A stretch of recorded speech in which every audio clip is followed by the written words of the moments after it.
Dans Sicilian Ghost Story, le tandem italien Fabio Grassadonia et Antonio Piazza poursuit la voie ouverte avec leur premier film Salvo, remarqué à la Semaine de la Critique en 2013. À partir de la réalité mafieuse de leur île natale, ils nous entraînent dans des zones incertaines. Ici, un fait divers atroce, l'enlèvement d'un enfant, devient un conte fantastique dans lequel une jeune fille part dans la forêt à la recherche de son ami disparu. Un film où la frontière entre réalité et imaginaire est soigneusement effacée, Frédéric, et qui a failli ne pas sortir en salle. Oui, il faut dire que l'accueil de ce film à Cannes il y a un an a été épouvantable. Et c'est quelque chose que je n'arrive pas à comprendre parce qu'on tient là, pour moi, un des plus beaux films que j'ai vus depuis de cette année. C'est un film que j'ai revu, que je vais encore revoir. C'est souvent comme ça qu'on mesure les beaux films. Et c'est un film qui est extrêmement douloureux, extrêmement triste. Et je crois qu'en fait, cette tristesse ou cette douleur n'a pas forcément été bien accueillie dans l'effervescence du Festival de Cannes. Alors c'est un film qui choisit de traiter la question de l'oubli. On sait que durant les années 90, ces cinéastes ont su que beaucoup d'enfants ont été kidnappés par des mafieux. Ils ont même dû eux-mêmes fuir la mafia. Et qu'est-ce que sont devenus ces gens qui avaient disparu? Qu'est-ce que c'est que la disparition? Et ils décident, au lieu de traiter ça de façon factuelle comme un fait divers, ils décident de le traiter par la métaphore et on va dire par la mythologie, en empruntant à la fois une imagerie baroque et gothique, comme on va le voir dans cet extrait. Vous allez voir cet extrait où soudain cette jeune fille, amoureuse de ce garçon qui a disparu, puisque c'est ça l'histoire, se retrouve dans cette caverne. Alors regardez cette plongée sur elle. Quel est ce lieu, cet entremonde où elle vient d'atterrir? Et soudain, elle plonge dans l'eau. Alors c'est une image qui pour moi convoque une autre image, qui est le début d'Inferno de Dario Argento, puisque vous allez voir, mais en plongeant dans cette eau, dans quoi plonge-t-elle? Elle plonge dans le grand bain de la mémoire, dans le grand bain des souvenirs.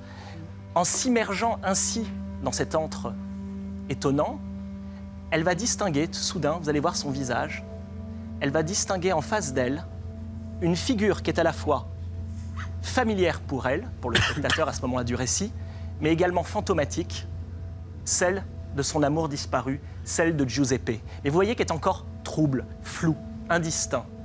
Et qu'est-ce qu'elle va faire à cet instant-là? Elle va faire un geste qui est pour moi un geste moral, un geste très beau. Elle va lui tendre la main. Elle va tendre la main à ce garçon qui a disparu, et qui est voué totalement à l'oubli sans vous révéler exactement ce que le film va faire. Et en tendant la main à ce garçon, elle va le sortir de l'oubli. C'est un film qui dit quelque chose, qui montre quelque chose par la métaphore et par cette imagerie, qui montre quelque chose d'assez étonnant. C'est qu'en fait, la disparition, ça conduit à l'oubli. Et que l'oubli, c'est pire que la mort. Et qu'il faut, à ce moment-là, de la même manière que les spectateurs voient ce film pour se rappeler de tous ces gens qui ont disparu et qui ont été voués à la disparition et à l'oubli total de nos mémoires. C'est un film absolument admirable de bout en bout. Enfin, courez-y, mais vraiment, voilà, voilà.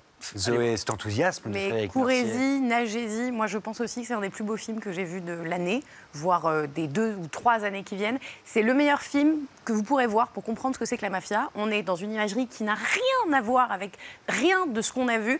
C'est le seul truc, là, le plan qu'on vient de voir avec un temple qui ressemble vaguement à l'image qu'on se fait de la Sicile. On est dans une Sicile où c'est l'automne, où c'est boisé. C'est pas du tout ce qu'on imagine de l'Italie.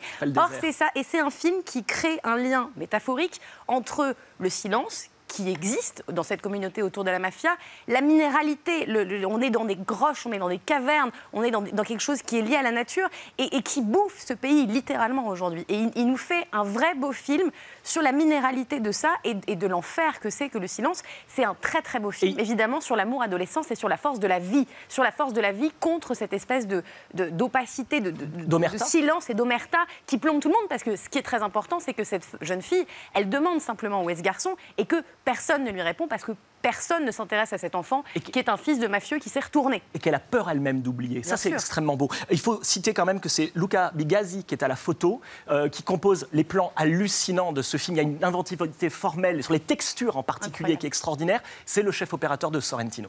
Sicilian Ghost Story est en salle. Allez-y, c'est une promesse du cercle. Phrase qui sonne un petit peu comme celle d'un gourou d'une secte, ce que je suis, somme toute, dans cette émission.